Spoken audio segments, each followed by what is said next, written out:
Welcome to the MLS Show. Me, Baz, Ped, Chris Pajak. Lads, let's begin with New York City against Philadelphia Union. The big one in the Eastern Conference finished with Chris's smug face. It was the big one. Who would have thought Philadelphia versus New York City would be huge game going into it, wasn't it though? It was a big game, like Philadelphia, top of the conference, 8 games unbeaten, us winless in 4. And to be honest, we made it look fairly easy. We did what New York City do, of course, which is make it ridiculously hard at the end of the game and stuff. But you know, when we had 11 men on the field and we were playing well, we scored goals. That's only our second home win of the season. That's the problem with New York City right now. 2 wins, 5 draws, 3 losses at home. 11 points out of a possible 11 points out of a possible 30. Not good enough. 10 out of 18 away from home. I mean, Ped, that's the ground, though, isn't it? It is the ground. The big, obviously, one of the big stories going into it from New York City's point of view was Frank Lampard. You know, back in the side. I know he's had a couple of cameos as sub. He was back in the starting 11 at the weekend, and he showed that if you get him fit, this is what he can bring to the side. Yeah. Goals, isn't it? He'll always score those goals. Only no matter his age, he'll always score those goals. And what a difference having the 3 of them on the pitch, reasonably healthy, and they all got a goal. And that's the dream, isn't it? That's from New York's point of view, from MLS's point of view. I mean, that's a brilliant thing to happen. The thing of it is, it's got to be difficult to get the 3 of them. 2, let's be honest, aging, slowing midfielders, putting them into the heart of midfield for any manager is going to be difficult. David Villa's on fire. There's no question marks over him, is there? You know, he's still top scorer, I believe. 11 goals. In it. It's Harrison. Harrison's the one that's made that look good for me. You know, 19-year-old kid, injection of pace, 1 goal, 1 assist in his last 2 games. He's looking like a really top player, and that's why he fought for him, didn't he? But it's good to have the option, isn't it? I think the problem was when Lampard came in, they brought him in unfit, and it, you know, he never recovered that. Whereas you want the option, don't you? You want the option to have them fit, so you can say, right, we're gonna leave Piero out this week, we're going to leave Frank out this week, we're going to rotate them. It'd be really nice to start having that option, but when there's one of them constantly always injured, it just that's the problem. If you can keep them fit now and then use them in the right way, then that'll be really interesting, because they seem to have got a few things together. But the defence again, I mean, obviously it's MLS, we expect goals, but they need to just get that defence sorted. I mean, obviously they were coming into this from Philly with flying, as we say. Frank Lampard gets that early goal. David Villa then hits a shot from, which was unreal. It probably would have been goal of the season already. Do you think? So, yeah. I mean, just the vision, it's so unlucky. It's audacity, isn't it? That's the kind of thing I think that players bring into the league from outside. They just, the ability to do that and the ability to sense it, it's just, that's what these top players bring. Yeah. He should have killed the game off though as well. Let's not forget Villa, you know, 90 plus minutes, has an opportunity one-on-one with the keeper, and you know, doesn't do well enough. And like, thankfully they didn't need that in the end and stuff. But let's just say, I mean, you mentioned Jack Harrison there before. It was his run. That second goal was fantastic, actually, when you see where it starts. He just barrels through, Harrison, doesn't he? Fantastic. And, you know, but having a vision to get it and then the back heel. Oh, yeah, but how clever is it from Villa for hanging back? Because he was running full speed. If you watch it back, he's running full speed, and he eases off because he knows what's coming. He sees the 2 defenders go with Harrison, opens himself up for the back heel, and then he takes it early, which confuses everyone. Left-footed first time, goalkeeper's near post. That you're not supposed to do that, and that's what's called the keeper. A lot of like more experienced footballers always say, you know, good striker, they don't always move. Sometimes they just hold the space and let everyone else move.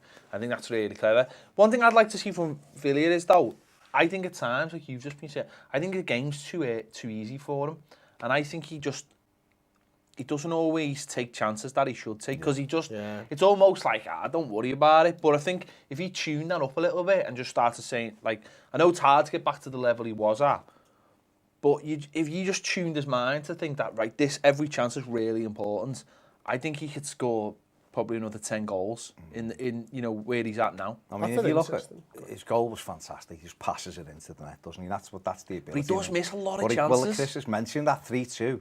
he's one-on-one and he doesn't even hit the target, and that's... But it's to do what sort of Ped's talking about, I think, is he overcomplicates things, because maybe he does think it's too easy. He doesn't need to step back in the 90th minute. He steps back into it and beats a defender again for no reason. Yeah. And you're thinking, if you'd have just hit that first time left-footed like you did the first goal, easy 4-2 victory, easy. Definitely. I mean, obviously, we've seen Pirlo score absolutely worldy of a free kick. Pure sex. Yeah, free kick, bends it in. It was delicious, wasn't it, 3? I mean, Don Garber, like you alluded to before, Pep would have been rubbing his hands together at those 3 DPs scoring. New York City done what New York City do, allowed Philadelphia back in the game with a couple of goals. I mean, the second one, you know, Hernandez is sent off a 3-1. Then it goes, you know, brilliant with a quite brilliant own goal header. And Chris, you're biting your nails again from a position that they should have. You are, but that's finished. What they do. And to be fair, like, look, I think the first, when you watch that game and you see brilliant own goal, I don't think there was that much that he could have done about it, to be perfectly honest with you. The guys flicked it on at the near post. Yeah, it's just it. Brilliance already in the air, and it's come off him and gone in.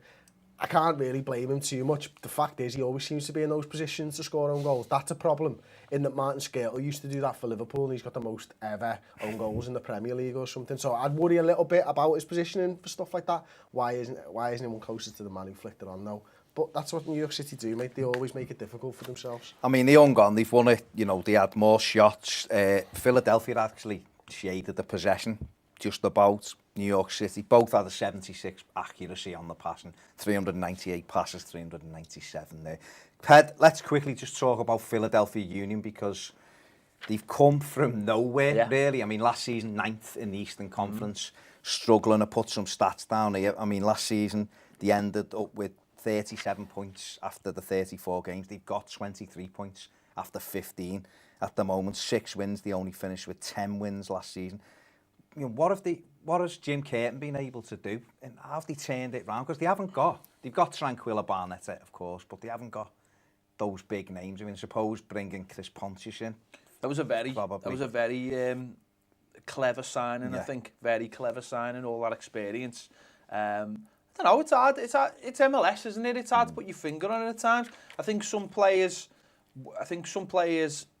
when they're especially young players, if they grow together as a team, that makes a big difference. Yeah. The league's getting more. Every time you think MLS is becoming more, you know, there's a clear favourite, the more it becomes stranger. Yeah. And again this season, you know, seeing the emergence of Philadelphia Union, Colorado Rapids, team staff, and it is that, you know, it's that idea of the draft helping them out and those things, but you can't really say that in football, can you? It's not like basketball where you can get one player who, you know, it's 5-man team. This is 11-man sport, and I think what it is, it's just maybe it's like what we seen at Dallas in long spells last year. It's these young players starting to emerge together and just adding a couple of clever signings, like Colorado have done, where they've just added a couple of clever, experienced players, and sometimes that's all you need. And if you can get a consistent run. The only thing is now is we're just coming to that place in the season where the hump, as I always say, you get to that MLS All-Star game, and everyone, all that experience of all those bigger teams starts kicking in, going into the playoffs. So let's see where they are after the All-Star game, and let's see if they're still in there and I mean, still fighting. You know, they got Pontius 5 goals, 4 assists since coming, and they've got CJ Sapong's 5 goals. He's going up a bit, hasn't he? Sapong's done really, but they got Ilcino as well, who you'd only see flashes of, Brazilian playmaker who's done really well, and obviously, you know, Andre Blake in goal is an excellent keeper as well. So they've done really, doesn't it, this Eastern Conference, that if you go on a bit of a run, you can get pretty high up. Yeah. You know, Red Bulls are on a run now, and they're, you know, second, aren't they, in the conference? They've obviously gone on a decent run and stuff. Orlando were eighth, and if they win the game in hand, or they win a couple of games in hand, they can be in that. Well, there is a definite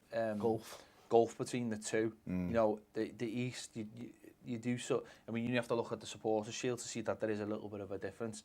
And as you say, you can have a bit of a run and suddenly you're up there. And obviously, when it comes to the playoff time, it doesn't really make a difference. I mean, there is that difference in quality. You know, having that stark contrast, that's a problem if you go into the playoffs. But as New York fan last year. But it's at the end of the day, it's about getting there, isn't it? And the confidence you get from being there. Teams that get into form at the end of these things, that you'd always see it, don't you? Especially in the English League as well, the Championship, where the fella who just makes it into the playoff has been playing almost sudden death football for a while, and they then go on to win it normally. We'll see. Let us know what you think in the comments section below. How good is it to see New York City's DPs getting on the score sheet? And how good the Philadelphia Union be? If you're a Philadelphia Union fan, what has been the big difference with Jim Curtin's men this season? Let us know in the comments section below. Look out for the next video that me and the lads are doing. Keep watching the MLS Show. Welcome to the MLS Show. Me, Baz, Ped, Chris Pajak. Lads, let's begin with New York City against Philadelphia Union. The big one in the Eastern Conference finished with Chris's smug face. It was the big one. Who would have thought? Philadelphia versus New York. 11 men on the field, and we were playing well. We scored goals. That's only our second home win of the season. That's the problem with New York City right now. 2 wins, 5 draws, 3 losses at home. 11 points out of a possible 11 points out of a possible 30. This is what he can bring to the side. Yeah, goals, isn't it? He'll always score those goals. Only no matter his age, he'll always score those goals. And what a difference having the 3 of them on the pitch, reasonably healthy, and they all got. Chris knows. Not good enough. 10 out of 18 away from home. I mean, Ped, that's the ground, though, isn't it? It is the ground. The big, obviously, one of the big stories going into it from New York City's point of view was Frank Lampard. Back in the side. I know he's had a couple of cameos as sub. He was back in the starting 11 at the weekend, and he showed that if you get him fit, City will be huge game going into it, wasn't it? Though it was a big game. Like Philadelphia, top of the conference, 8 games unbeaten, us winless in 4. And to be honest, we made it look fairly easy. We did what New York City do, of course, which is make it ridiculously hard at the end of the game and stuff. But when we had